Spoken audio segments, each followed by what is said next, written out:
Boa noite, seja muito bem-vindo ao Vivendo a Palavra. Hoje eu tenho um prazer de estar aqui com o pastor Douglas, a pastora Ellen. Obrigado pela presença de vocês. Obrigado por ter aceito o convite de participar aqui com a gente. Nós vamos contar um pouquinho das histórias, né? Falar um pouquinho do reino, falar um pouquinho da vida, né, pastor? As histórias engraçadas, algumas você já nos contou aqui no bastidor, né? Mas vai contar aqui também para o pessoal assistir. Obrigado, viu, pela presença de vocês. Obrigado pela oportunidade e vamos avançar, vamos estar juntos. Legal. Gente, eu sempre começo pedindo algo para quem está em casa. Pastor, a gente tem as redes sociais nossas que mostram muito quem nós somos, né? Então, ali as redes sociais, elas são uma forma de evangelismo também. Então, eu já quero pedir, pastor, para que você fale a sua rede social, a pastora Ellen também fale a rede dela. E depois nós vamos falar um pouquinho, pastora, também sobre o trabalho do Inclusão no Reino, que tem a rede social própria. Então, se vocês puderem compartilhar, eu agradeço. Ok. Não sou muito de mídia, depende da minha esposa muitas vezes para postar aquilo que nós estamos fazendo, seja na igreja, né? Mas tem o PR Douglas Pagliante, que é o particular, mas eu só posto coisa da igreja e também da família. E o Videira Bauru. O meu é Ellen Pagliante, que é o meu pessoal. E o Inclusão no Reino, que é o novo projeto que o Senhor, né, me deu, nos chamou. E são esses dois mesmo, Inclusão no Reino e Ellen Pagliante. Legal. O nosso aqui é Vivendo a Palavra. E tem também o André Maldonado Oficial, que é o Instagram meu, pessoal. E também posto coisas do Vivendo a Palavra. Então, que você possa seguir essas redes, compartilhar também essa live do YouTube para alcançar outras pessoas.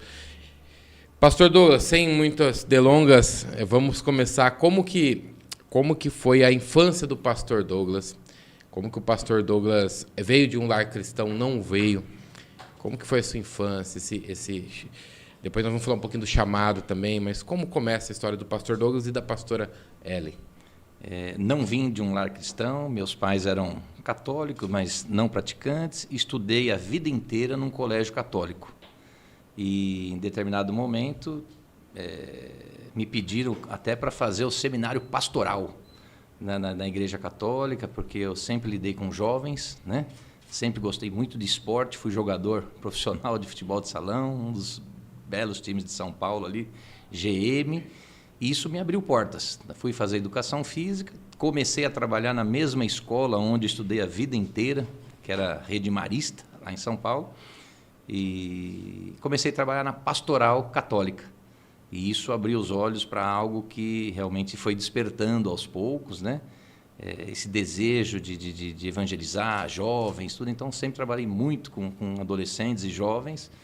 E, em determinado momento, houve a conversão, né? Então, não me lembro assim de um fato histórico que me levou à conversão, mas tinha certeza que um dia gastaria a minha vida fazendo aquilo. Dava aula de educação física, dava aula de esporte, era professor, era técnico, jogava bola, isso me abriu portas, mas quando eu trabalhava com jovens, adolescentes, em retiros, finais de semana, passava muito tempo da minha vida nos finais de semana com eles, né? Tive quase que convicção que ali era algo que me completava. Era uma satisfação, um prazer, uma alegria de estar ali, né? Então, ali na escola, inclusive eu fui mandado embora da escola porque me converti. Já estava trabalhando com jovens na pastoral católica, tinha viagens para a Itália, tinha viagens final de semana, tudo, e aí me afastaram porque eu entrei aí, fui ser evangélico, fui frequentar a igreja evangélica, creio no batismo do Espírito Santo, e aí Deus foi abrindo os olhos de uma maneira assim, sem dúvida nenhuma, chamado de Deus mesmo, né? Então, não foi grandes coisas que aconteceram na minha vida, mas eu tenho convicção que desde lá de trás, quando eu comecei a dar aula e passar aqueles finais de semana com os jovens, eu vi que ali havia um chamado ministerial para a minha vida, né? Então, aí foi dando sequência, tem uma grande história, são muitos anos de história aí, mas... muitos anos para a gente contar em uma hora e pouco, né? Quase que impossível, né? Mas quando você tem esse momento de conversão, já foi na Igreja Videira? Ou foi em outro Foi uma ministério? outra igreja onde eu me batizei, Aí logo depois, eu tinha 1998, houve a perda da minha mãe, e ali eu senti realmente o Espírito Santo me confortando, consolando, falando comigo, e a partir dali, daquele momento, eu busquei mais a Deus, né? E aí o Espírito Santo foi algo assim de dentro para fora, trabalhando, mudando meu coração. Sempre foi uma pessoa que, por exemplo, no meio futebolístico, tem muitas coisas erradas, tem muitos caminhos que levam à perdição, né? Seja bebida, droga e outras coisas. Nunca fui muito disso, mas Deus foi me tirando, né? Inclusive conheci a minha esposa também. Difícil. Um ambiente muito, muito pesado ali e aí, quando conheci a minha esposa, que na verdade era minha namorada, eu era professor, né? Eu acho que Deus já queria me tirar do futebol ali, né? Então eu tenho 4 cirurgias no joelho, 2 no direito, 2 na esquerda. Eu acho que era já Deus falando, não, você não vai continuar essa carreira, não. Você não vai continuar por esse. Mas eu insisti, o homem insiste, né? Mas os planos vêm de Deus, né? O homem faz planos, eu fazia plano de me tornar jogador. Acho que qualquer jovem, adolescente tem esse sonho, né? Sim. Era um sonho, na verdade era uma fantasia, né? Sonho, Deus planta no coração. Fantasia é o homem que cria, né? Então, eu creio nisso. E aí, conheci a videira em 2002, foi no ano do nosso casamento, e a partir dali eu aprendi o que é ser acompanhado, discipulado, né? Então, a igreja anterior, fui muito bem alimentado, segui os primeiros passos, mas faltava algo que era, quando eu conheci o discipulado, jamais abandonei. Então, hoje fazem 22 anos que realmente eu pratico isso e ensino a todos aí, que é o acompanhamento, é o discipulado, né? Nós chamamos na igreja hoje de tripé. Discipulado, a célula, que é a estrutura da igreja, e os cultos dominicais, que é o culto de celebração. Então, esse tripé jamais eu abandonei. E tem outros ministérios de apoio de todos os lados, mas quando eu conheci o discipulado, que foi o acompanhamento, logo depois de casar, em fevereiro de 2002, aí eu soube que aquilo era a minha vida, aquilo seria algo para mim, não apenas a receber, mas também a multiplicar para muitos outros que precisavam disso. Bênção, pastor, que bênção. E você, pastora, como que foi sua vida aí na infância? Mulher normalmente é mais calma, né? A minha infância também, eu não nasci no lar cristão, mas a sementinha, eu me lembro de alguns momentos da infância em que a sementinha entrou no meu coração. Então, eu lembro que eu era muito pequena, devia ter uns 5, 6 anos, eu conversando com o meu pai, eu falava assim, mas por que a gente existe? Por que eu sou eu? Por que eu não sou um objeto, uma outra coisa? E meu pai falava assim, porque Deus quis.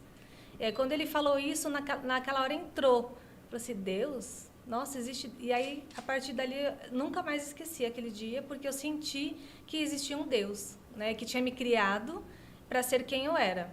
E aí, depois, mais para frente, com uns 9, 10 anos, eu fui visitar uma igreja, acho que presbiteriana, e caí lá de paraquedas, uma amiguinha minha me levou, e a gente foi para uma salinha, e contando a história de Davi e Golias, a professora começou a contar, e de repente comecei a sentir um temor, um medo, que eu comecei a sentir a presença de Deus pela primeira vez, eu não sabia o que era aquilo. E aí, hoje eu sei, mas naquela época eu não sabia o que era. Mas foi algo que me marcou também, que eu senti a presença de Deus pela primeira vez, assim, muito forte. Mas até então, a vida que segue. Aí nós começamos a namorar, e aí começou as dificuldades do namoro, né? Porque nós namoramos 10 anos praticamente. E como ele disse, né, a vida que ele levava não era muito fácil, então eu tive alguns momentos que eu precisei buscar ajuda, né? E foi muito engraçado, porque eu estava na faculdade, uma amiga minha falou assim, a minha conversão foi bem interessante. Uma amiga minha falou assim, eu conheço uma... Como é que chama? Cartomante. Uma cartomante. E vamos lá, porque assim, você vai ver como vai mudar a sua vida. Nós fomos lá, pegamos uma fila, um sol de 2 horas numa fila para passar na cartomante. Cheguei na cartomante e comecei a falar que meu namorado, porque ele era, né, ele levava aquela vida doida e eu era muito ciumenta, eu sofria com esses ciúmes, que tinha lógica, não eram ciúmes, né? E aí eu fui lá, falei, eu preciso saber o que eu faço e tal. E ela falou assim, não, você faz o seguinte, você vai ler o Salmo 91 por 45 dias. E aí ele vai ser liberto, porque tem uma menina que fez um trabalho para o seu namorado. E aí você vai fazer isso para desfazer o trabalho. E então comecei a ler o Salmo 91 por 45 dias. E então comecei a me converter. Então eu falo que foi o diabo que me Olha converteu. que coisa. Olha que coisa. Primeira vez que eu ouço isso. Eu comecei a ler a Bíblia e aí eu comecei a ter curiosidade, né, de entender, porque eu não entendia. E minha irmã, que já era cristã, eu ficava perguntando para ela, o que significa isso? O que significa aquilo? E aí eu comecei a ler outras... Aí acabou os 45 dias e eu queria ler mais. Aí eu continuei lendo e fui perguntando para ela e meu processo de conversão foi assim. Aí ela começou a convidar a gente para ir na igreja que ela frequentava, que foi a igreja que nós começamos a ir. E foi aí que tudo começou. Aí quando nós casamos, começamos a ter dificuldade, como todo casal recém-casado. E aí chegou um momento em que eu falei assim, ou a gente procura ajuda ou acabou. Eu não quero mais isso para mim. E aí nós decidimos, minha irmã já estava na videira, já tinha saído dessa igreja que ela levou a gente, já estava na videira.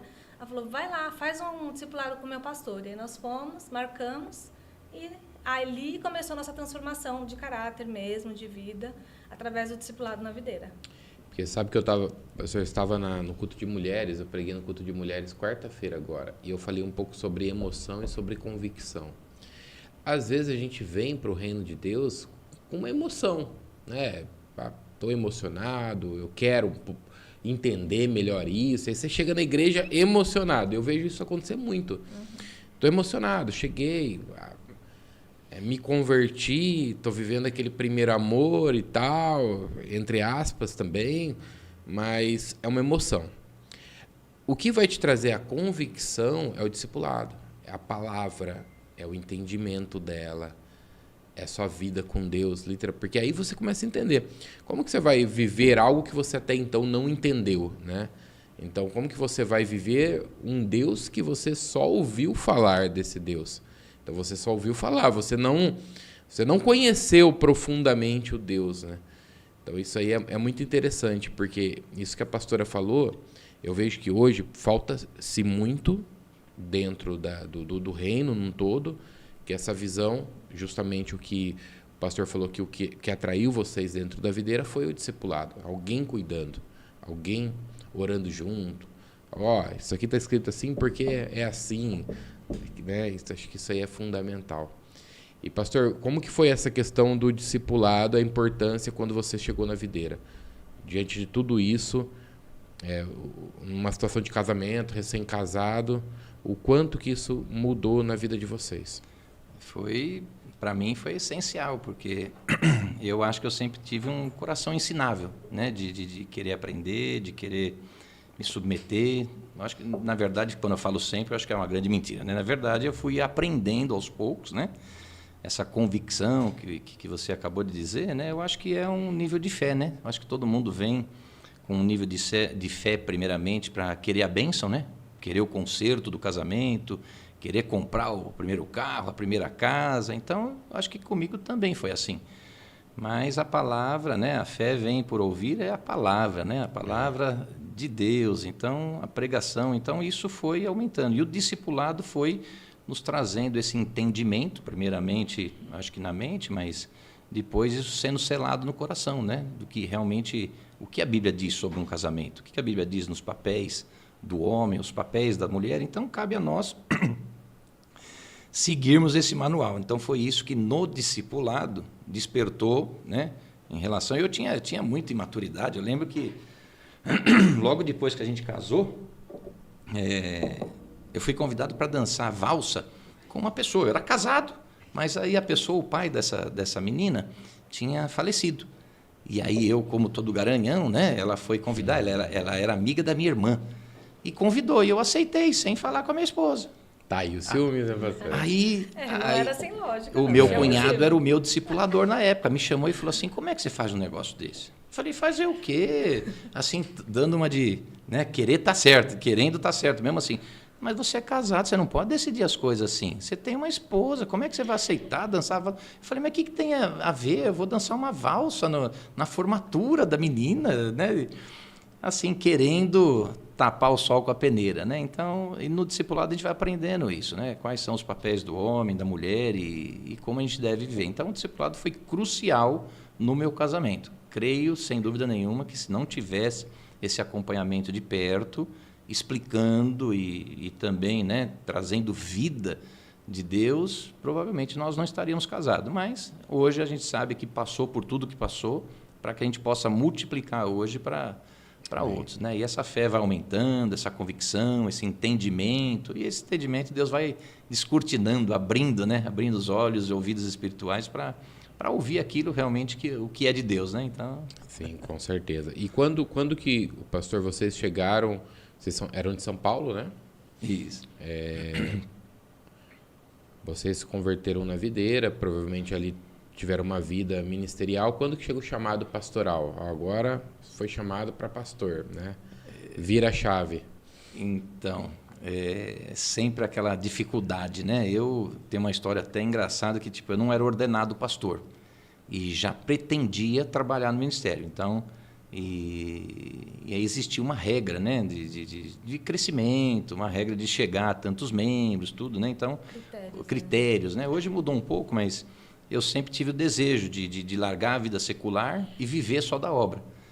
Mas em determinado momento, no seminário mesmo, foi dito, não, hoje nós somos reis e sacerdotes. Então, antigamente, na velha aliança, existia uma das tribos que somente se dedicava ao tabernáculo, né? Então, e as 11 tribos, né, tinham terra, né, e existia uma tribo. Então, a gente tinha esse entendimento anterior na videira, que quem fosse dedicar ao ministério teria que ser 100% ministério. E depois houve um entendimento, isso há uns 10, 15 anos atrás, de que realmente nós podemos ainda ter a vida secular como rei, sendo sacerdote, que é exatamente o que Cristo nos fala, né? Então, sempre desejei ficar só na obra, então fui largando as aulas, fui largando a vida secular e veio a crise, não sei se 2004, 2005, aí depois tiveram tantas crises que os pastores começaram a ter que trabalhar na vida secular para dar conta de algo, né? Mas hoje a gente tem um entendimento que é possível fazer as duas coisas, né? É possível, sim. Mas eu creio, ainda continuo crendo que quanto mais dedicação ao ministério, mais crescimento vai haver, né? Então, com certeza. E a história engraçada que eu digo é que, tipo, acho que umas 2 semanas antes de eu ser ordenado pastor, eu fui convidado por uma outra denominação, falou assim, você não é pastor ainda? Você está ali à frente da obra? Por que você não vem andar com a gente? Por que você não vem ser pastor na igreja? Eu te dou um salário, isso mexeu com a minha cabeça, mas eu fui orar e eu vi claramente ali que era uma cilada do inimigo para mim sair da denominação e fazer aquilo que eu tinha na mente. E 2 semanas depois, o pastor da Igreja Videira nos chamou e falou, você vai ser ordenado por todo esse histórico que você tem conosco, já está à frente, tudo, então. E aí, mesmo assim, ainda continuei a trabalhar um pouco mais, né? Fui ordenado, sem dúvida nenhuma, tenho a convicção, a certeza de que aquilo que eu estou fazendo, eu vou continuar fazendo, é desgastar minha vida para o ministério e talvez um dia a gente chegue à fala de Paulo, né? Combati o bom combate, completei a carreira, né? Não sei, mas eu acho que minha carreira é isso, é guardar a fé até o final, passar isso para os meus filhos e todos que andam conosco, então. Mas eu tinha um desejo, e esse desejo não pode ser diferente se não foi o Espírito Santo a plantar. Eu acho que o inimigo, o diabo não pode plantar jamais um desejo desse, né? De alguém evangelizar, de alguém ser pastor. Então, esse é um desejo que o meu pastor mesmo, um homem de Deus, pastor Wilson, sempre falou assim, não, se você tem esse desejo, tenha certeza. Mas eu falei, pastor, mas será que esse desejo é meu? Foram 3 vezes que a gente sentou na frente do nosso pastor. E ele foi muito claro. Acho que a gente não tem esse chamado, não. Ele falou assim, você acha que o diabo plantaria um desejo desse em alguém? Você acha que o inimigo plantaria um desejo de ser pastor? Jamais! Então, e aí realmente eu persegui esse alvo, mas foi no tempo de Deus, não foi no meu tempo. Eu gostaria de ter sido antes. E aí lá em São Paulo, nós estávamos ali na Zona Leste, Moca, depois Tatuapé, e aí apareceu há 3 anos atrás, em janeiro de 2021, essa oportunidade de pastorear aqui na região de Bauru. E o Espírito Santo novamente foi trabalhando e me lembrou, quando eu pisei aqui em Bauru, o Espírito Santo me lembrou, lembra quantas vezes você me pediu que queria sair da cidade de São Paulo e morar no interior com a família, ter uma vida mais tranquila, tudo. Então, e eu nem lembrava disso quando aceitei o chamado, quando aceitei a proposta de vir para o interior, pastorear a Igreja Videira. Eu nem lembrava disso, só depois que eu pisei em Canaã, essa é a minha Canaã, que o Espírito Santo me lembrou e falou assim, lembra quantas vezes? E aí eu comecei a lembrar de todas as viagens que eu fiz por Brasil afora para vender material pedagógico, que é uma outra coisa que eu fiz no natural, aí, na vida particular. E eu falava, um dia eu vou sair de São Paulo, um dia eu vou sair de São Paulo, um dia eu vou sair da cidade de São Paulo. E aí, realmente, quando eu pisei aqui, o Espírito Santo me lembrou que aí está se cumprindo aquilo que você orou, sonhou. Então, hoje eu tenho convicção plena de que estou no lugar certo, na hora certa. Pediu, vem, né? Pediu, vem. Todo que pede, recebe. Eu não sei se recebe o que pede, né? Mas a palavra nos diz. Mas há um risco. Pedir. Tem que tomar cuidado com o que pede. É verdade. Há um risco, né?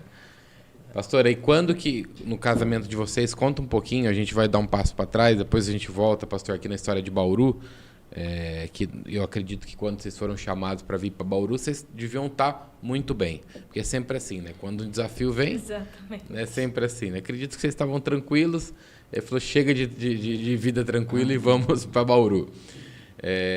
Quando que, no casamento de vocês, como que foi o casamento de vocês? Vocês se conhecem? O pastor estava dando trabalho com as meninas, como que era? Conta aí pra gente. Durante os anos de namoro foi bem trabalhoso, bem trabalhoso. Aí nós casamos, e logo que nós casamos, ele teve uma crise existencial. Tipo, e agora? Minha vida acabou, casei. E daí ele começou a ir para os happy hour, né? Então ele não voltava para casa, e eu recém-casada, esperando ele não voltava. E aí nesses dias, assim, eu ficava ligando para ele, quanto mais eu ligava para ele, mais, né, ele demorava mais para voltar. Mas ele, né... E aí eu ligava para minha irmã, que já estava na videira, e ela ia meio que me discipulando. Ela ia me dando conselhos, falando o que fazer. Só que chegou num ponto em que eu não aguentei mais. Falei, não, chega, para mim deu. Né? Acho que tinham 6 meses de casado. Um dia eu acordei decidida. Falei para ele, eu vou voltar para casa da minha mãe. Meu quarto estava montado ainda, não tinha filho, não trabalhava, não tinha nada que me prendia. Então eu tinha decidido mesmo. E aí eu falei para ele, eu falei assim, acho que... né, não dá mais mesmo. E aí ele já tinha falado que minha irmã tinha chamado a gente para fazer o discipulado, lá conversar, aconselhamento com o pastor da videira. E ele não tinha aceitado quando eu sugeri. E aí depois desse dia, que eu estava meio que decidida já a ir embora, ele falou assim, vamos lá conversar com o pastor da videira, então? Aí nós fomos. E ali a gente começou o processo de transformação. E em 1 ano nós já estávamos liderando célula, né? Então, assim... nesse período de discipulado, a transformação dele foi um dos maiores milagres que eu já vi na minha vida, né? Porque realmente ele mudou da água para o vinho. Foi uma transformação assim milagrosa. Quem conhecia ele antes não acredita no que ele se tornou. Orava por mim, né? Nós tínhamos uma amiga em comum que trabalhava comigo num lugar e com ele em outro. Era a mesma amiga, ela era cristã e nós estávamos nesse processo. E aí eu orava e jejuava por ele, e ela contou para mim depois, né? Que ela chegava na casa dela e falava para a mãe dela, mãe, a Ellen tá tão magrinha, mas o Douglas não tem jeito. Ele não vai mudar nunca, ela falava. E aí depois que aconteceu tudo isso, nós nos tornamos líderes de célula. Ela fazia tempo que a gente não conversava, já tinha saído da empresa e tal. Aí eu convidei ela, falei, vem aqui conhecer a nossa célula na minha casa. Ela falou, célula? Nós estamos liderando. Como assim está liderando célula? E aí ela foi.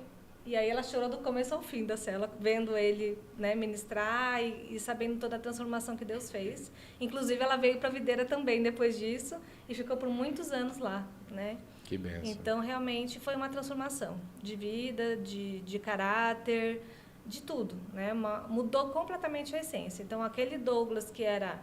né? Não estava nem aí para nada, tirava vantagem em tudo, mulherengo, futebol, viagens, aquela vida doida dele, se transformar realmente no que ele é, né? Um homem de Deus, é algo assim que é só Deus que pode ter feito. Não tem como alguém mudar por si só, né? Não tem jeito. A importância também de uma intercessão, né, pastor? De alguém orando por você, intercedendo por você. A gente sempre tem alguém...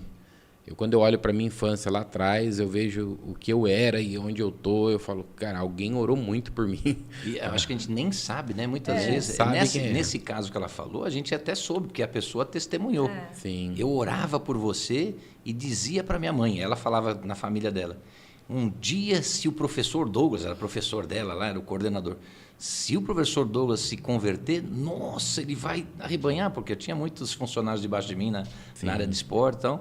E eu acho que muitas vezes nem sabe, né, quem orou, quem intercedeu, mas sem dúvida eu vejo o poder da intercessão, assim como na igreja, quando Pedro estava preso, a igreja orava, Tiago já tinha sido decapitado, a igreja orou e o anjo do Senhor foi lá, tirou Pedro de 16 soldados ali, primeira sentinela, segunda sentinela, portão de ferro, e Pedro estava lá na rua. Inclusive, né? Então, no nosso encontro com Deus, né, o primeiro encontro com Deus que a gente fez, nós passamos pelo encontro e ele ainda estava indo para beber com os amigos depois do trabalho.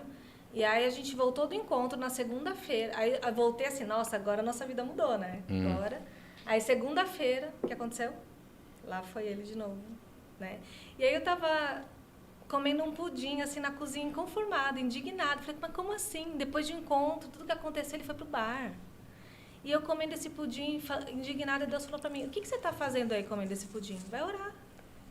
Eu larguei do jeito que estava, assim, em cima da mesa, fui lá pro quarto, ajoelhei, no pé da cama, orei. Ele nunca mais foi, porque ele foi o último dia. A oração tem poder. Porque a oração é a nossa comunicação com Deus, né? Às vezes a gente reclama, né, só para Deus, mas a oração tem poder. A gente brigava muito, porque eu tentava mudar ele na minha força. É. Brigando, falando, acusando, e o resultado era sempre ao contrário. A gente vê muitos casais isso, né? Muita briga, um querendo mudar o outro, e ninguém muda. Só piora a situação. Sim. A hora que você se cala e põe o joelho no chão, aí é Deus que faz. A melhor forma de lutar as nossas guerras, né? É ajoelhado. Esse domingo, até falando de oração, eu expliquei que tem 3 tipos de orações que Deus não ouve. É a oração fofoca. Primeiro é a oração fofoca, Deus, olha lá meu marido bebendo, olha lá, aí Deus, olha lá meu filho que não está dando certo, olha lá meu filho que não respeita. Então, isso é fofoca, isso não é oração que Deus atende. Tem um segundo tipo de oração do próprio fariseu publicano, Senhor, olha como eu sou bom, não faço isso que ele faz.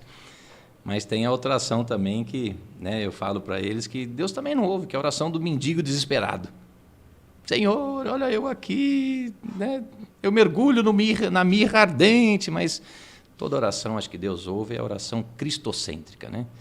A palavra diz, então é isso que tem que sair da nossa boca, né? Eu e minha casa serviremos ao Senhor, então está aqui, então o joelho no chão. E a sinceridade, né, pastor? Sinceridade, Deus busca um coração sincero, não um coração... um coração amargurado, ou até um coração pedinte, ou um coração daquela pessoa que é... Vitimista. É isso, eu estava procurando a palavra, vitimista, exatamente, é isso aí. Hoje, como a gente vê pessoas se vitimizando da situação, porque eu tenho... Deus sabe o que você tem, Deus sabe o que você é. O vitimismo é justiça própria, né? O vitimismo é aquela pessoa que acha que merece algo e eu acho que falta a revelação de que Cristo já pagou todo o preço, já fez tudo, então eu creio nesse tipo de oração. Cristo é amado, eu sou amado, Cristo é bem-quisto, eu sou bem-quisto, então Deus o ama, então Deus me ama também. Então, as promessas já foram liberadas, né? Creio nisso também. Dela e vai embora, já está tudo liberado, vamos embora. Pastor, e fala um pouquinho sobre o projeto que você tem com crianças, como que isso surgiu, a inclusão no reino, o que vocês têm feito, quais são os desafios desse trabalho? Então, eu sempre trabalhei com crianças, né? Na área de educação física, dava aula em escolas. Na faculdade de educação física, eu fiz um estágio numa escola de educação especial, que era obrigatório, um número de horas, mas ali naquele momento, naquela época, eu falei, não, isso não é para mim, não quero trabalhar com isso. Passou. E aí, no Ministério da Videira, que é um ministério com crianças muito forte, né? Todas as mulheres trabalham, são muito envolvidas ali no Ministério Infantil e também trabalhei com crianças todos esses anos de ministério. Mas eu estava adormecida para a questão da inclusão, para essa questão de onde estão as crianças com deficiência atípicas que elas não estão dentro das igrejas. Então, vamos pensar, cada um está frequentando a sua igreja. Quantas crianças tem lá, cadeirante, com deficiência visual, deficiência auditiva, paralisia cerebral... Agora o autismo tem se achegado, né? As famílias têm começado a ir para a igreja, mas também antes não se via praticamente. Agora tem o TOD, TDAH, outros transtornos, síndrome de Down. Então, quantas crianças a gente vê dentro da igreja? A gente quase não vê, ou nem vê, dependendo da igreja, né? E aí, um certo dia, eu dormi e eu tive um sonho. E nesse sonho, era um sonho muito real. E aí, nesse sonho, faz 2 anos atrás isso, eu estava no encontro com Deus de crianças e tinha uma criança com deficiência visual me pedindo oração, falando que ela não estava conseguindo dormir, que ela estava com medo. E eu orei por ela naquele momento só por isso, para que ela, né, não tivesse medo. E aí nós fomos dormir. No dia seguinte, iria ter as ministrações das palavras, onde ela ia ser evangelizada, ia aceitar Jesus e tudo mais. Só que, quando nós acordamos no outro dia, tudo isso no sonho. Na hora de tomar o café da manhã, essa criança não apareceu. Aí, de repente, chegou a líder dela e falou que ela tinha falecido no meio da noite. E aí, naquele momento, no sonho, eu comecei a gritar e a chorar, dizendo, não deu tempo, não deu tempo. Por quê? Porque eu não tinha evangelizado ela. Eu não tinha falado de Jesus para ela, não tinha sido salva. E então, eu comecei a gritar e eu acordei chorando e gritando, não deu tempo, um desespero. E aí, eu perguntei para Deus, mas o que significa esse sonho? Do nada, né? Foi de repente. Aí Deus começou a ministrar, eu estou te despertando e te levantando, para que nós possamos ir aonde essas crianças estão, porque elas não estão tendo acesso à palavra de Deus. Porque as famílias, muitas vezes, não conhecem a Deus ainda, ou não conseguem frequentar uma igreja por conta das dificuldades que tem com as crianças, ou porque acha que a criança não entende e não ministra a palavra para a criança. Então, aquilo começou a queimar no meu coração e foi aí que tudo começou. Aí eu comecei a estudar, comecei a ir atrás, comecei a buscar, comecei a ler a Bíblia, a luz da inclusão, e daí eu entendi que Deus estava me chamando para isso, para que nós pudéssemos incluir essas crianças e suas famílias na igreja, no corpo de Cristo e no reino de Deus. Então, tanto ir onde elas estão para evangelizá-las, como para incluir elas na vida da igreja. E aí começou todos os projetos aí de capacitações em igrejas para ministério infantil, aprender a lidar, para aprender a incluir, acolher essa família, lidar com a criança dentro da sala, dentro do culto kids, dentro da célula. O ano passado eu dei muitas palestras em escolas sobre autismo, sobre inclusão na escola também. Então é algo que Deus tem feito, né? Eu tenho buscado estudar, eu tenho buscado em Deus e Deus tem colocado as oportunidades e tem acontecido. Então nós temos vivido, né, na nossa igreja, nos cultos e nas células, crianças com autismo, TDAH, qualquer tipo de transtorno, elas estão conseguindo agora compreender a mensagem, porque antes a gente ministrava para todas as crianças. Quem entendeu, entendeu, quem não entendeu, fazer o quê, né? É igual a escola, você ensina a matéria, aquela que aprendeu, aprendeu. Mas não, o que Deus tem nos falado? Não, todas precisam compreender minha palavra. Então a gente usa recursos e estratégias para que, independente da limitação que a criança tem, ela consiga compreender e receber de Deus. Isso é muito importante. Outro ponto que você falou, pastora, muitas famílias, elas não iam para a igreja porque as igrejas não sabiam lidar com as deficiências, com as dificuldades. As igrejas não sabiam lidar. Chegava numa igreja, por exemplo, nós falamos do autismo, né?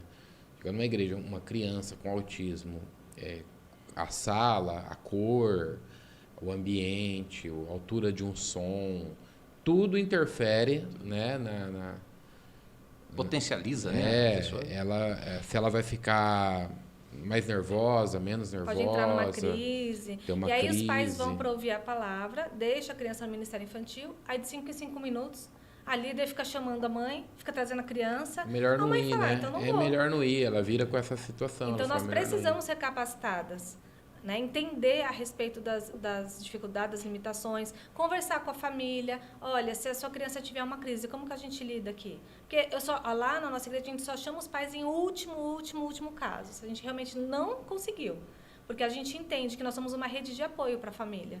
Então nós temos que deixar a família ter aquele momento dela. Porque se a gente não consegue ficar 1 hora, imagina essa mãe que fica 24 horas todo dia.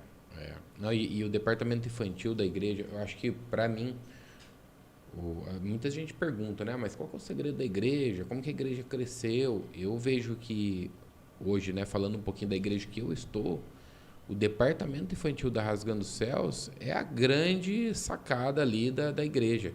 Porque o departamento infantil, ele tem tanta sabedoria que aquelas professoras têm, o cuidado, salas preparadas, conforto para a criança não quer ir embora. A criança quer ficar ali. Ganha-se muitas famílias pelo departamento infantil. Ganha-se muitas almas. A pessoa vai pela primeira vez na igreja, o filho dela vai no departamento infantil, o filho é tocado ali e a família inteira fica na igreja por causa disso, né? Então, o departamento infantil é incrível, é um missionário violento. Não é um entretenimento de crianças para deixar os pais à vontade, não. Lá é o lugar que a gente ministra a palavra, onde elas têm revelação, elas têm visões, elas têm experiências com Deus. Então, é isso que faz a diferença. A gente ouve cada história ali no departamento infantil que, assim, recentemente, você vê a seriedade disso, recentemente, há alguns meses atrás, uma criança ficou endemoniada no departamento infantil. Também coisas que eu até então não tinha visto, sabe? Então, assim, você pega uma criança de 8, 9 anos. Poxa, o que está acontecendo dentro da casa dessa criança? Não, e infelizmente muitas igrejas acham que a criança... Não tem que evangelizar a criança, porque a criança já é salva. Não, tem se muito. Se ela está endemoniada, como que você não vai tem muito que evangelizar. O inimigo, sabendo disso, né, André? Ele vai atingir, ele vai tentar minar isso na raiz, né? Então, a própria palavra diz, ensina a criança no caminho que deve andar, né? Então, os pais são responsáveis em estarem no caminho primeiro, para depois trazerem seus filhos, né? Mas a grande verdade a gente vê, por exemplo, hoje eu louvo a Deus por quase 260 crianças que estão debaixo aí do ministério da pastora Ellen, e tem muitas famílias que ainda não estão, os filhos estão, né? E os pais não sabem, os pais têm esse desconhecimento, então é uma grande... Eles permitem ir na célula, né? Mas eles mesmos não vão, né? Não, mas virão, com certeza, porque o filho vai trazer. Alguns têm vindo, começaram a vir. Né? Esse é um trabalho ao inverso, né? Que muitas igrejas talvez não... Eu não estou aqui para julgar nenhuma igreja, mas talvez muitas igrejas não dão esse valor ou não despertaram para contrário. Normal é o adulto, a família, o casal, porque é ele que dizima, é ele que faz a igreja. Mas realmente o Ministério Infantil tem o poder de começar da raiz, da base, e os filhos trazerem os pais. Então, é um trabalho que a gente dá muita importância e sem dúvida, é um dos trabalhos, assim como você falou, da igreja que você congrega, André. Eu acho que também nós valorizamos muito. Nós tentamos investir nesse ministério. Gigantesco, pastor. Quanto e cada encontro que a gente faz, seja de kids, juvenis, a gente investe nosso tempo, dinheiro, recursos e não nos falta nada. Graças a Deus. Essa igreja daqui a 10 anos, uma igreja que investe na base... Já crescerão saudáveis, né? Já serão... Não mais nada. O que essa igreja vai ser? Investiu na base. Talvez é o grande problema, que tem duas pessoas da área da educação, mas talvez seja um grande problema do Brasil, como formação de pessoas, por não investir na base. Às vezes eu vejo um investimento numa faculdade pública, por exemplo. Você pega, às vezes, uma faculdade de grande qualidade, como uma USP, por exemplo, como até uma Unesp, que são grandes faculdades, mas quando você vai para a base, para o ensino estadual e municipal, você vê que a base é desestruturada. Se a base fosse bem estruturada, quando chegasse na faculdade... as coisas seriam melhores. Inclusive, do Inclusão do Reino também nós temos Soldados da Paz, que é a contação de história nas escolas. Então, qual que é o objetivo? Com a contação de histórias, nós trabalhamos princípios e valores, resgatando princípios e valores através das histórias e também evangelizando de alguma forma, né, para que essas crianças sejam incluídas no reino de Deus. Porque onde as crianças estão? Aquelas que não estão na igreja, elas estão na escola, com certeza. Com certeza. Então, ali é um lugar também onde a gente tem feito esse projeto, através da contação de histórias, de algo lúdico, resgatando princípios e valores que têm se perdido, né, nessa geração, e também deixando uma sementinha, sempre, da Amém. palavra. Parabéns, trabalho lindo. Continue assim, não pare não. Amém. Isso é bom demais, não pode parar. Pastor, você estava lá de boa, você estava no Tatuapé, né? Zona Leste. Zona Leste de São Paulo, tranquilo, tudo certo. Aí vamos para Bauru. O que aconteceu? Por que o pastor veio para Bauru? E perto da pandemia, né? Exatamente, foi... Desafios, assim, né? Teve a pandemia, foi nos oferecido, né? Vir para cá, pela dificuldade que estava aqui. A videira já tinha sido implementada aqui, um pastor foi morar nos Estados Unidos. Então, ficou um prédio aqui pequeno ali, acho que era em outro local, na verdade, e a igreja estava para fechar, praticamente. Então, houve a oportunidade, eu vim para cá com a Ellen e viemos assistir um culto aqui. A igreja, se eu não me engano, tinha 15 membros na época. Um ano antes, né? Um ano antes.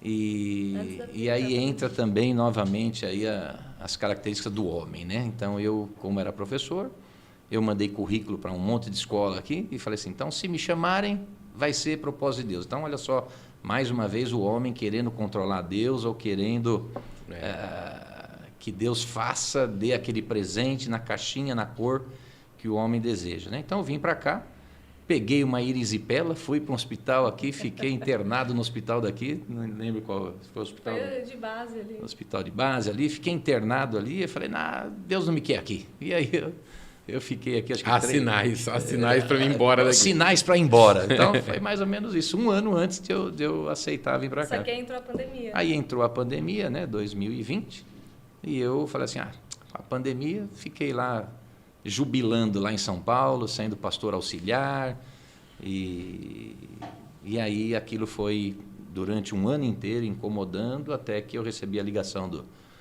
pastor supervisor, né, ali do estado de São Paulo, falando, olha, eu te dei a oportunidade, então eu te dou mais uma semana para você pensar, né, você já descartou?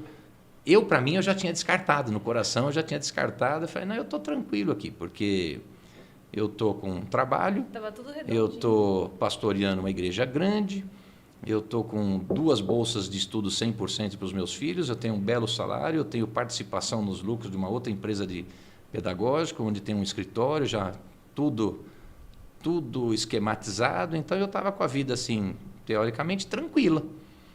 E para vir para Bauru, eu teria que, primeiro, deixar todos os benefícios de plano de saúde, salário, bolsa de estudo dos filhos e alugar um novo lugar aqui, e lá eu tenho ainda casa própria, tudo. Então, assim, seria dar água para o vinho, seria uma mudança drástica, né?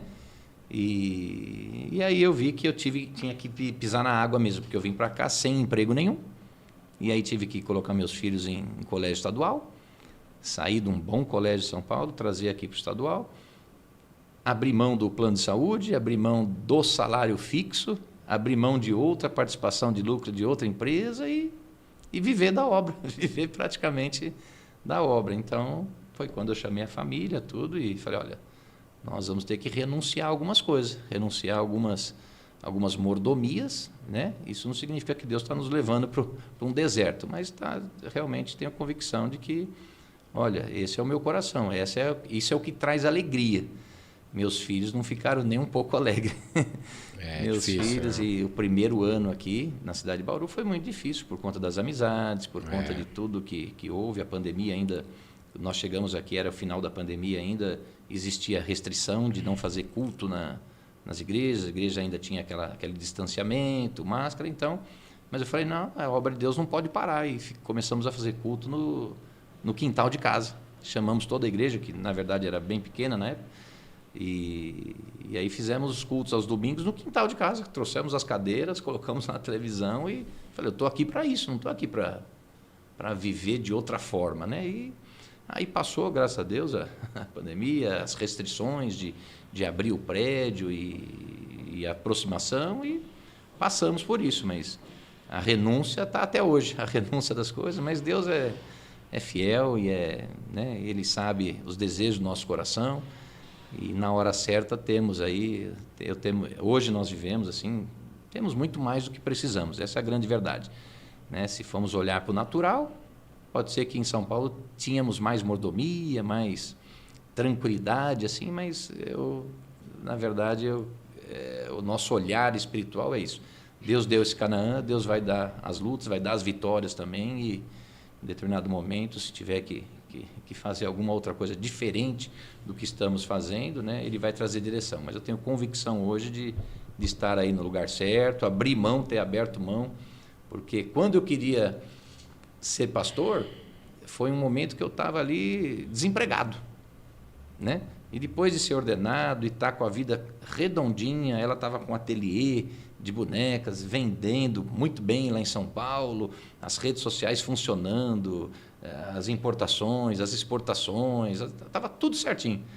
Então, aí nós fomos chamados de louco pela família, pelos amigos, imagino. Fomos chamados assim que vocês estão fazendo? Espera aí, fizeram lavagem cerebral em você?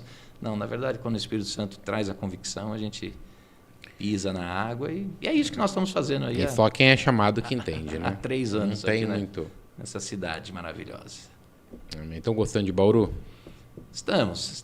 De vez em quando ainda me pego ainda murmurando algumas coisas ainda sobre as características, né, é bem diferente, de Bauru, né? Bem diferente. E né? para quem veio de São Paulo, da cidade de São Paulo, é tudo muito correria. A gente aproveita para uma saída de casa já para fazer tudo. Sim. Aqui não precisa tanto. Então, na verdade, o meu ritmo era muito mais 10 acelerado. 10 horas da noite você já não acha mais não acha mais. E aí, que... então, diferente, né?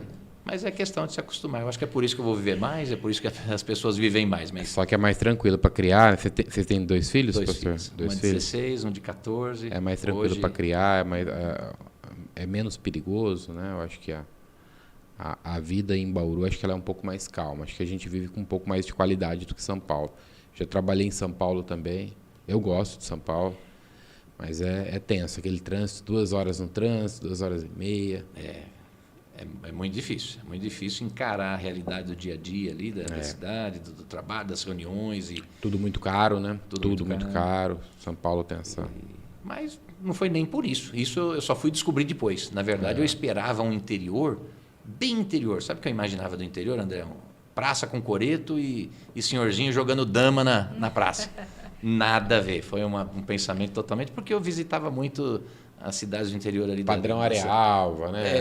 Eu não sei, não conheço muitas cidades, mas eu conheço Atibaia, São Roque, Itatiba, cidades pequenas. Sim. Aí você vem para uma cidade de mais de 400 mil habitantes, aí você... a vida aqui já não está tão diferente, né? Então, todo mundo tem que correr muito, tem que ir atrás e é pauleira, para frente. Mas legal, pastor, bacana. A gente está caminhando para o fim, pastor. Qual que é os objetivos da Igreja Videira em Bauru?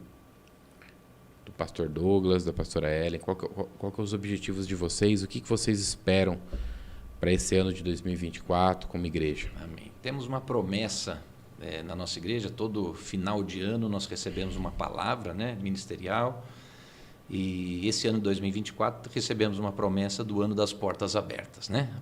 Apocalipse 3, 7, 8, que Deus vai abrir portas para nós. E olhando a característica de Bauru, eu sempre almejei ter uma igreja muito grande, fisicamente, geograficamente, assim, mas eu vejo que Bauru é possível nós crescermos a igreja local e abrirmos outras unidades na cidade de Bauru, por geograficamente ser uma cidade muito grande, é possível pelo menos comportar aí. Então, em termos de objetivo de igreja mesmo, caminhar para os 4 cantos de Bauru, ter pelo menos aí uma unidade no norte, no sul, leste e oeste. Eu acho que quanto mais próximas as igrejas, os discipulados, as reuniões de célula estiverem próximos das pessoas, é mais fácil das pessoas congregarem, aumentarem suas conexões. Então, nosso objetivo é chegar pelo menos aí a 4 unidades e também outras cidades circunvizinhas aí que Bauru é considerado para nós, na Igreja Videira, uma cidade de supervisão.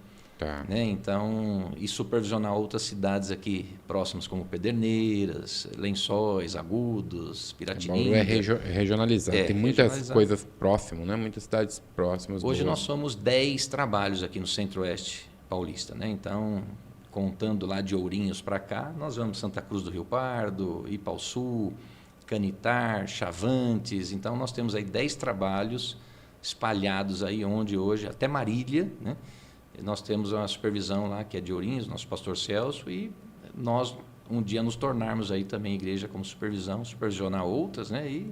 E aumentar, fazer o trabalho de Deus crescer, fazer cada dia mais, multiplicar e ide por todo mundo, como diz lá em Mateus 28. Pastor, hoje uma dúvida que eu tenho, até quando eu estive na Videira, em Goiânia, acho que a matriz é lá, né? Uma igreja que, isso já faz... acho que faz uns 10 anos já. A igreja faz mais ou menos isso, uns 10 anos. Estava abrindo a Rasgando Céus em Bauru, tem 10 anos de igreja. É uma igreja que eu não sei nem quantos membros está hoje aquela igreja, gigante, né? A igreja de Goiânia, só aquele local do Bueno, onde você foi visitar, hoje ela tem 7 mil no culto da manhã. 7 mil. Tem outro culto à tarde e tem mais exatamente por volta de 10 trabalhos na própria região de Goiânia, né? Igrejas sempre com de 1.000 a 4.000 membros cada um. São 33 países, agora está aumentando para 34, Japão também entrou, então 34 países onde a Igreja Videira está presente. Mas só em Goiânia lá, hoje já ultrapassa por volta de 20.000.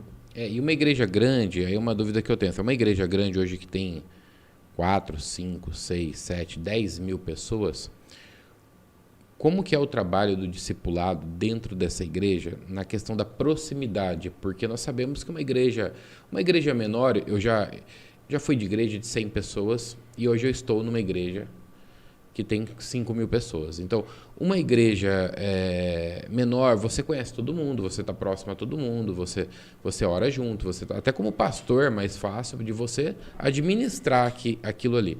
Como que a Igreja Videira faz para atingir todo esse público, discipular todo esse público numa mesma linguagem? Que pergunta interessantíssima, André, porque realmente isso daí é igual. Se a igreja tivesse 100 membros ou 10 mil membros, o trabalho é idêntico, né? Então, o líder de célula, ele lidera ali por volta de 15 pessoas que são os membros. E dentro dessas 15 pessoas, ele tem um líder em treinamento, um anfitrião, né? E esse líder é acompanhado no discipulado por um discipulador. Esse discipulador acompanha de 3 a 6 ou até 9 líderes de célula. Então, eles têm os seus discipulados individuais e também ministeriais, com as esposas ou individuais.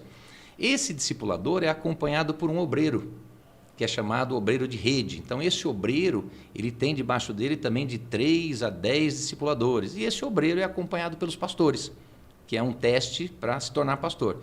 E também existem os pastores de rede. Então, os pastores de rede são acompanhados pelos pastores supervisores. Então, é o mesmo trabalho de formiguinha, que é feito com 10 membros, é feito com 100, com 1.000 ou 10 mil. Então, hoje, nosso presidente é o pastor Aloísio, né? Ele tem um presbitério, ele não decide nada sozinho, não é apenas um apóstolo enviado por Deus, mas ele tem um presbitério. Toda essa decisão, tem um presbitério hoje composto por 12 pastores, de todas as regiões, de outros países também.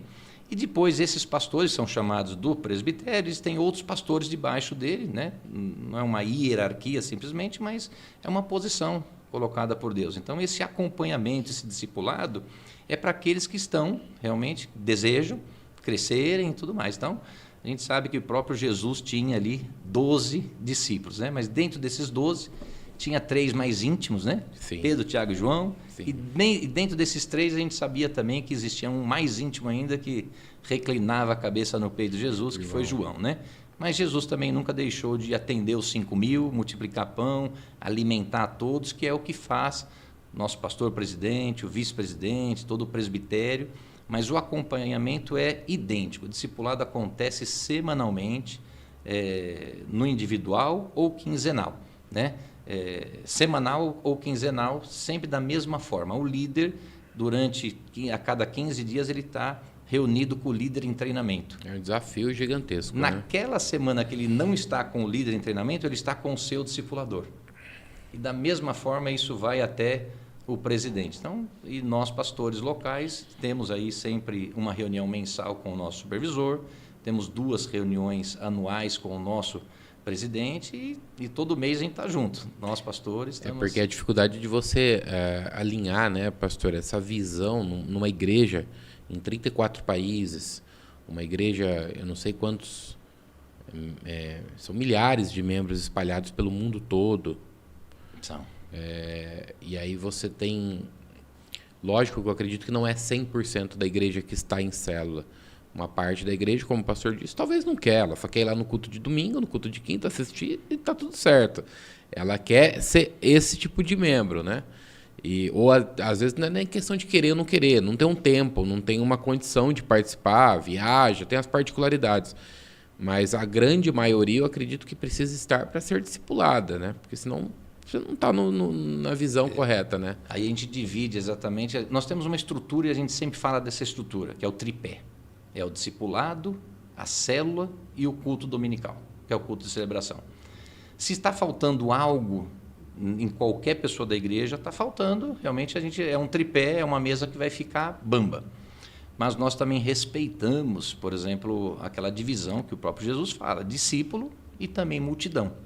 Multidão recebe alimento, é alimentado, vem só para o culto, e nós respeitamos as pessoas que querem vir só para o culto e não frequentarem a célula, querem vir só na célula, mas também não querem ser discipulados. Então, assim como hoje nós temos bastante células que a grande maioria é composto de membro que se envolve, e nós chamamos aqui, não falamos isso, de voluntário. O voluntário faz o que quer, ele ajuda naquilo que ele está feliz em ajudar.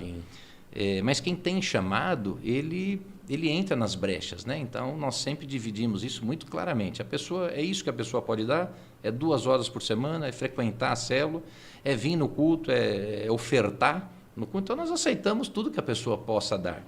Mas nós sempre desafiamos a pessoa a entrar num curso, né, que nós chamamos Trilho do Vencedor, nós entrar no curso, ser discipulada, aumentar seu nível de fé, seu nível de encargo e envolvimento com a obra de Deus. Então, quanto mais responsabilidade, quanto mais envolvimento na obra de Deus, essa pessoa vai crescer. Sem dúvida nenhuma, nós já comprovamos isso, que quanto mais a pessoa está envolvida, Ministério Infantil, Ministério Juvenil, adolescente, adulto, encontro com Deus e tantos outros ministérios ou coisas que nós fazemos na obra de Deus, quanto mais envolvimento, tem gente envolvida ali no teatro.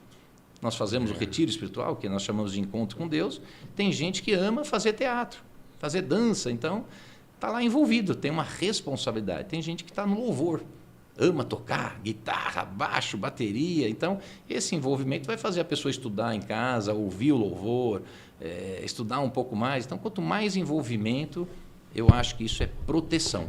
Mas nós respeitamos quem quer ser multidão, e eu acho que toda igreja tem que respeitar isso também. Multidão, a gente desconsidera a multidão? Não, nós amamos a todos.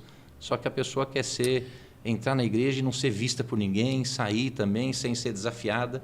Eu sempre falo que a gente tem o devash. Devash em hebraico é mel. Né? Então, a terra que mana leite e mel. Leite você pode tomar sozinho. Leite você pode tirar da vaca, mas mel não. Mel não se faz com uma abelha. Mel só se faz na congregação. Mel só se faz de uma maneira quando você congrega, quando você está junto, em família.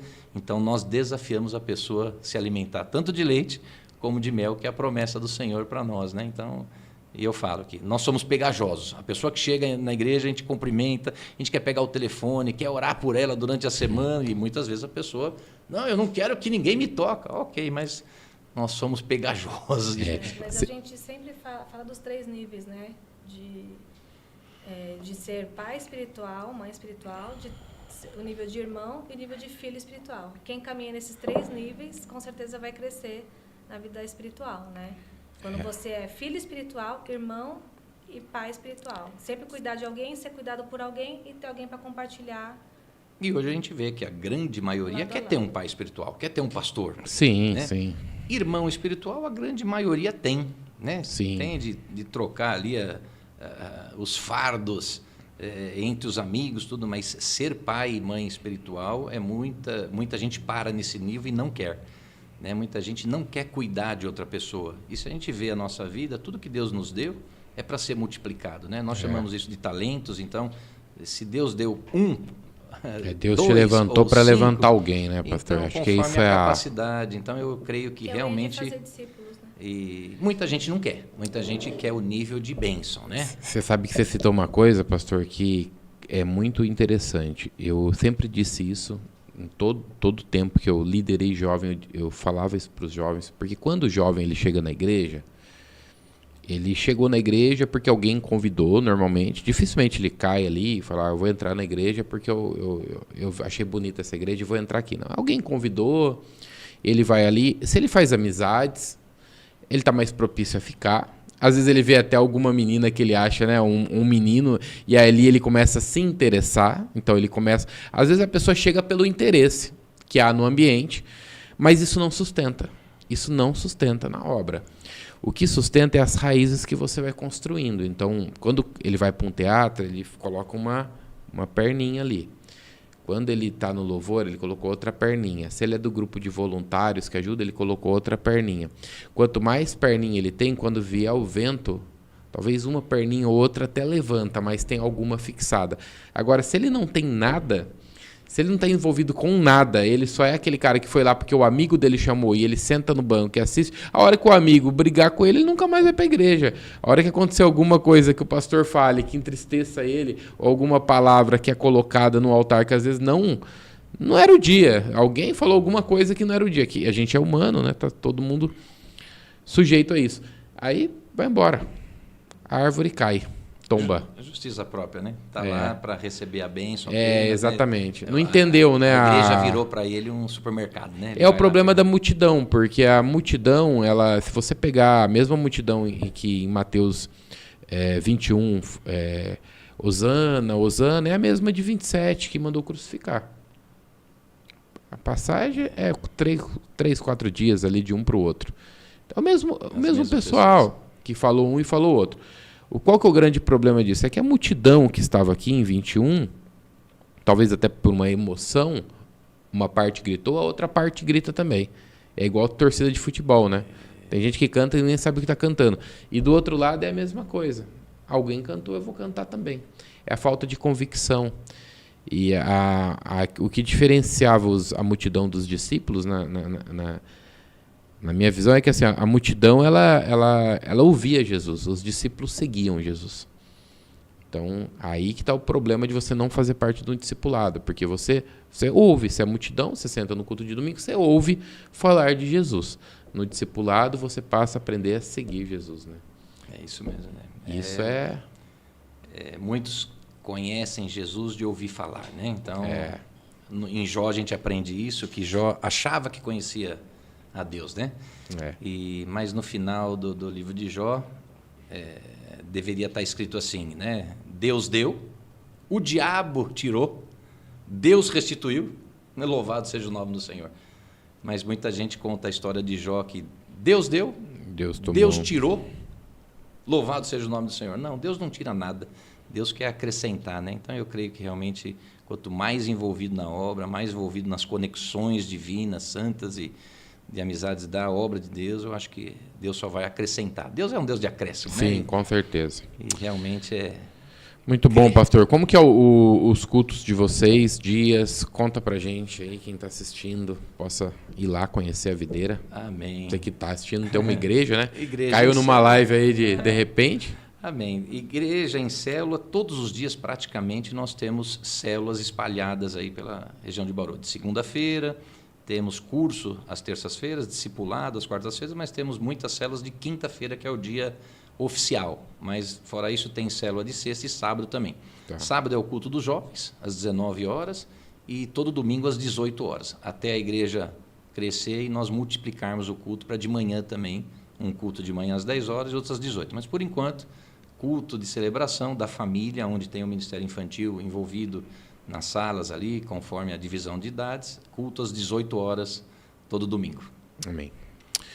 Isso aí, gente. Obrigado, viu? Obrigado, pastor, obrigado pela presença de vocês. Foi um prazer imenso. A gente, né, nessa 1h e pouco, a gente bateu um papo. O tempo voa, já é 11 horas. O tempo voa, né? Nós estamos gravando aqui no sábado de manhã. Começamos um pouco antes das 10, então assim, o tempo voa, a hora passa, e é muito bom falar com gente que acredita em Jesus, né? Vive Jesus, e dá para ver que vocês são um casal abençoado e que vocês possam ser luz aí na cidade de Bauru, que Bauru precisa. Amém. Obrigado, André. Foi um privilégio. Privilégio enorme. Para nós é algo diferente, né? Mas, olha, nem parece que passou 1 hora. Mas, não, mas é gostoso. É gostoso conversar um pouquinho, né? E quem tá assistindo acaba aprendendo um pouquinho com as histórias, né? É legal, a gente sempre aprende. Eu confesso que eu que estou aqui, eu aprendo muito com cada pessoa que senta aí e fala. No começo eu achei que eu ia criar um espaço para dar oportunidade para as pessoas, mas na verdade eu criei um espaço para Deus falar comigo. Aí, é muito bom. O que Deus fez é muito bom. Que Deus abençoe, pastor, Deus abençoe vocês, a família de vocês, e que vocês tenham um ano de 2024 realmente das portas abertas, né? Amém. Deus abra as portas para vocês. Amém. Gente, muito obrigado você que está em casa. Que Deus abençoe sua vida, sua família. Se você puder, compartilha essa live, curte as nossas redes sociais. As redes sociais dos convidados aqui também, o pastor Douglas Pagliante. É isso? Pagliante? Falei certo? Ellen Pagliante, né? E o Inclusão do Reino. Inclusão no Reino. Inclusão no Reino, que é a rede social. Videira Bauru também. E as nossas, você já sabe. Que Deus te abençoe e que você tenha uma excelente semana em nome de Jesus. Fica com Deus.